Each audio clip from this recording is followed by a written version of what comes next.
Ayushman Bharat, government to include AYUSH in Ayushman Bharat scheme. जो आयुष था आयुर्वेदिक वाला, उसको आयुष्मान भारत स्कीम के तहत हम जोड़ने जा रहे हैं। आयुष्मान भारत की with your health save and your wealth, क्या करता है, आपकी हेल्थ सही रखता है और आपकी वेल्थ को बचाता है। भाई अगर स्वस्थ रहोगे तो पैसा नहीं जाएगा, बीमार रहोगे तो पैसा जाएगा। The union government of India is considering adding Ayushman package of to the Ayushman Bharat, है ना, आयुष्मान भारत प्रधानमंत्री जन आरोग्य योजना। इसका नाम है ABPMJ-AY, ठीक। इसमें जोड़ेंगे this initiative aims to improve health coverage for a large segment of the population. ABPMJ-AY is government health scheme that provide health insurance up to 5 lakh. It targets around 55 crores people, which include at the bottom of 40% of the population. The scheme focuses on the covering cost related secondary and the tertiary care hospitalization. Integration of Ayush package. Discussing our ongoing incorporate Ayush, Ayurveda, yoga, है ना, naturopathy, यूनानी, है ना, सिद्धा and homeopathy into the Ayushman Bharat. प्रधानमंत्री Jan Arogya Yojana ABPMJ-AY is the key aspect being considering include. देखिए कुछ लोग नेचुरोपैथी लेते हैं, कुछ होम्योपैथिक लेते हैं, कुछ आयुर्वेदिक लेते हैं, उसका तो सरकार पैसा देती नहीं थी। अब ऐसा बनाया जाएगा कि अप्रोप्रिएट कवरेज हो प्राइसिंग के आयुष के ट्रीटमेंट की, मतलब आयुष का ट्रीटमेंट जो है योगा का, नेचुरोपैथी का कैसे होता है उसकी बात करेंगे। On boarding Ayush hospital, Ayush hospital जो हैं उनको इस नेटवर्क के अंदर डाला जाए। स्टैंडर्ड ट्रीटमेंट गाइडलाइंस बनाई जाए ताकि लोगों को पता हो उसकी क्वालिटी ना गिरे। आयुष मंत्रालय पैसा बहुत ले सकता है भैया, एक काढ़ा 3 लाख का भी आ सकता है, हमें क्या पता। कह देंगे हिमालय की एक जड़ी बूटी पीसी है साहब इसमें, अब वो 10 साल में एक ही बार उगती है, और लंगोट धारण करके अघोरी बाबा जाते हैं और आधे तो भाला बुक देते हैं हम लोगों को, तो पैसा कम मिलता है, तो वो महंगा कर सकते हैं। भैया आपको नहीं पता, वो आपसे कहें स्वर्ण भस्म जलाइए, तांबा जला जला के राख में पिलाएं, तुमको क्या पता, तुमने सोना जलते हुए तो देखा नहीं। आयुष मंत्रालय अगर अपने पे आ जाए तो आपको सबसे सस्ती दवा सबसे महंगी बेच सकता है। स्वर्ण भस्म है ना, है तो राख ही ना, वो कोयले की राख स्वर्ण भस्म बना के बेच दे, तुम खाते रहो। और एक कहा जाता है प्लेसिबो इफेक्ट। प्लेसिबो इफेक्ट का मतलब होता है जो आप सोचते हो वो हो जाता है।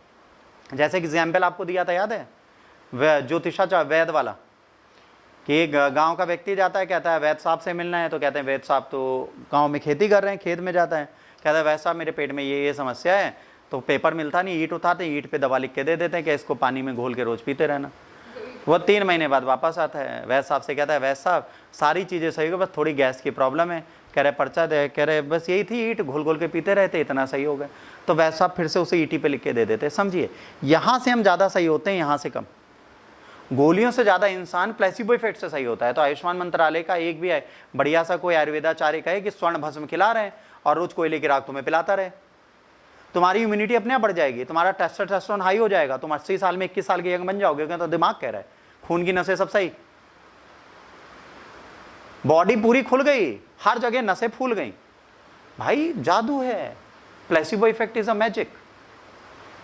तो यहां पे उन्होंने कहा भाई क्वालिटी ऑलिटी सब चेक कर लेना, पता चला स्वर्ण भस्म के सच में कोयला खिलाते रहे, क्या कर लोगे अब।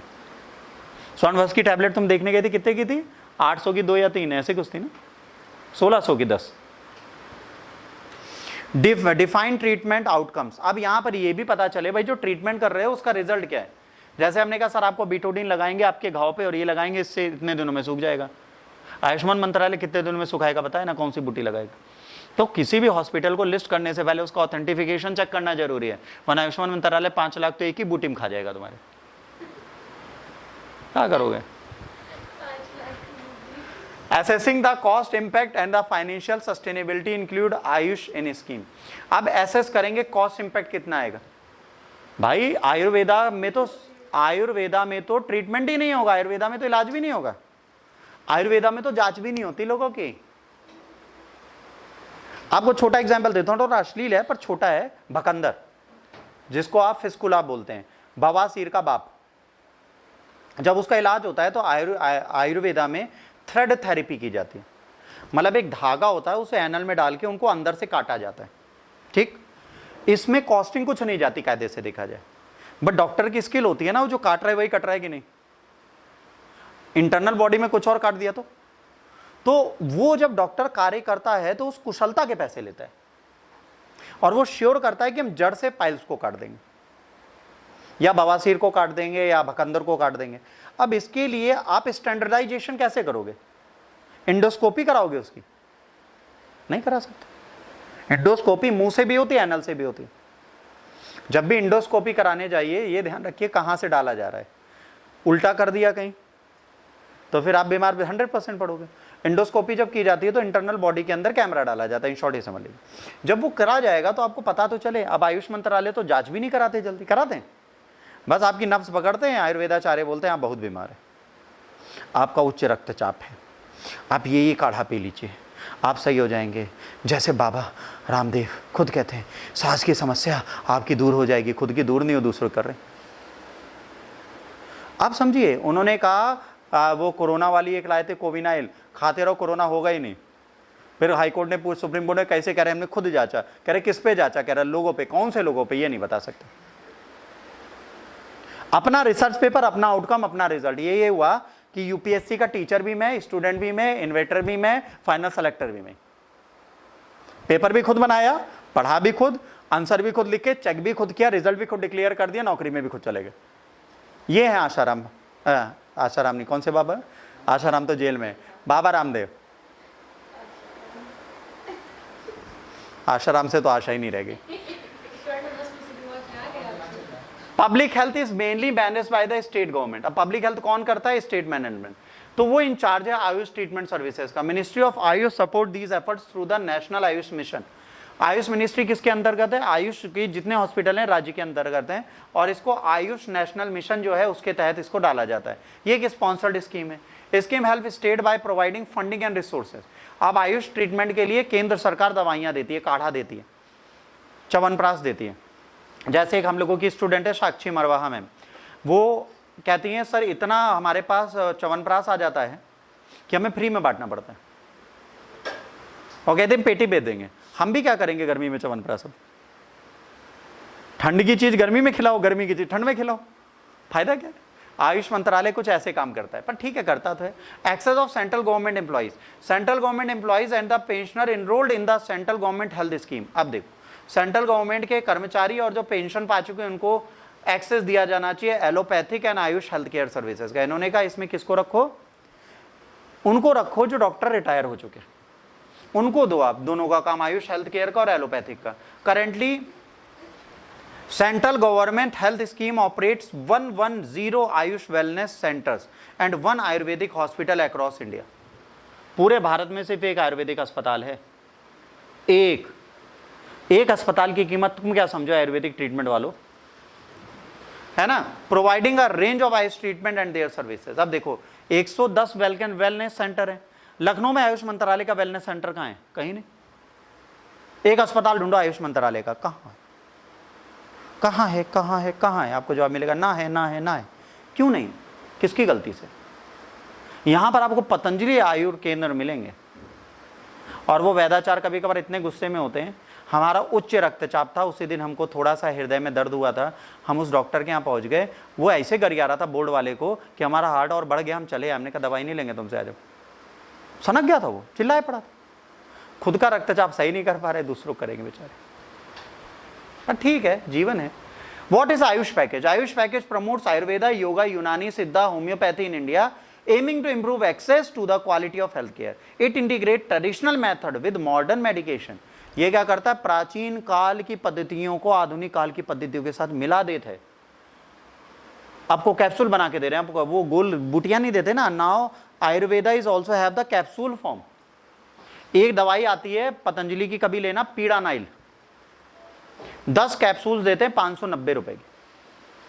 पेन किलर है, हमने एक बार ले ली, उसको हमने 10 दिन लगातार खाया, हमारा दर्द नहीं गया। फिर हम 150 रुपए की एलोपैथ वाली दवा लाए, हमारा दर्द चला गया। तो समझ लीजिए कौन बेवकूफ बनता है। अभी इसमें बहुत टाइम है, अभी इन पे रिसर्च नहीं हुई। प्रॉब्लम ये, introduction part of national health care mission 2014 package support research and education of alternative medicine. AYUSH ministry regulate practitioners and educational institution to ensure standards, पर अभी तक ये कर नहीं पाए हैं।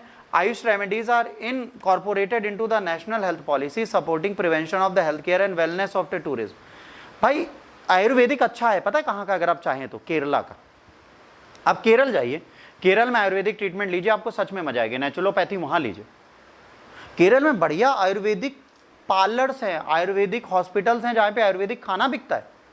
आपको वहाँ पे पानी पूरी भी आयुर्वेदिक मिलेगी, गूगल पे सर्च मारिए, आयुर्वेदिक डोसा मिलेगा, आयुर्वेदिक समोसा मिलेगा, आयुर्वेदिक रोटी सब्जी मिलेगी, वो कई बूटियों की बनी होगी। ये अब भगवान जाने क्या डालता। बट आयुर्वेदिक बतासे कौन खिलाता है भाई? सोचो, आयुर्वेदिक जो तुम लोग खाती हो पानी पूरी वो खिला रहे हैं वो लोग। तो कहीं ना कहीं मेडिकेशन बहुत अच्छी चीज है इनकी, बट इसको हर जगह प्रूफ तो करो। 100% आयुर्वेदिक वेज रेस्टोरेंट लिख दीजिए अब। पर आयुर्वेदिक में डाल क्या रहे हो ये तो बताओ।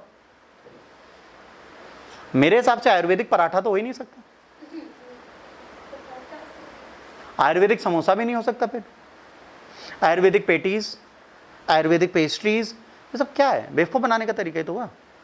पर केरला में जेन्युइनली जो दे रहे हैं उससे हेल्थ बेनिफिट लोगों को हो रहे हैं। आपको ये समझना है कि आयुर्वेद को अगर तमीज से चलाया जाए तो कहीं ना कहीं टूरिज्म में भी बढ़ाएगा। The package contributes to the holistic approach of the health by emphasizing both traditional practice and the modern medication advancement। अब सरकार ये क्यों करना चाहती है? सरकार चाहती है कि जो मॉडर्न टेक्नोलॉजीज हैं उसको आयुर्वेदिक टेक्नोलॉजीज के साथ मिला देंगे। जब इन दोनों को मिला देंगे तो हमारा काम बन जाएगा। ठीक।